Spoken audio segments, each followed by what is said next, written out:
తెలంగాణ జాగృతి అధ్యక్షురాలు కవిత రాజీనామాను మండలి చైర్మన్ గుత్తా సుఖేందర్ రెడ్డి ఆమోదించారు. కవిత రాజీనామా ఆమోదంపై లెజిస్లేటివ్ సెక్రటరీ నోటిఫికేషన్ జారీ చేశారు. కాగా గత ఏడాది సెప్టెంబర్ 3న తన ఎమ్మెల్సీ సభ్యత్వానికి రాజీనామా చేశారు. అయితే చైర్మన్ వెంటనే రాజీనామా ఆమోదించకుండా కొంత సమయం ఇచ్చారు. అయినా కవిత వెనక్కి తగ్గకుండా తన రాజీనామా ఆమోదించాలని కోరారు.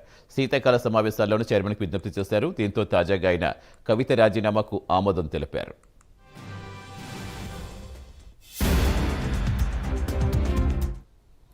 నిజామాబాద్ స్థానిక సంస్థల స్థానం నుంచి తెలంగాణ జాగృతి అధ్యక్షురాలు కవిత ఎమ్మెల్సీగా ఎన్నికయ్యారు. 2021లో నిజామాబాద్ స్థానం నుంచి శాసనమండలి సభ్యులుగా విజయం సాధించారు. కాగా బీఆర్ఎస్ పార్టీకి ఎమ్మెల్సీ పదవికి సెప్టెంబర్ 3న రాజీనామా చేశారు. పార్టీ లైన్కు వ్యతిరేకంగా కవిత నడుచుకుంటున్నారని ఆరోపిస్తూ బీఆర్ఎస్ పార్టీ ఆమెపై వేటు వేసింది. దీంతో ఆగ్రహించిన కవిత పార్టీతో పాటుగా తన పదవికి రాజీనామా చేశారు.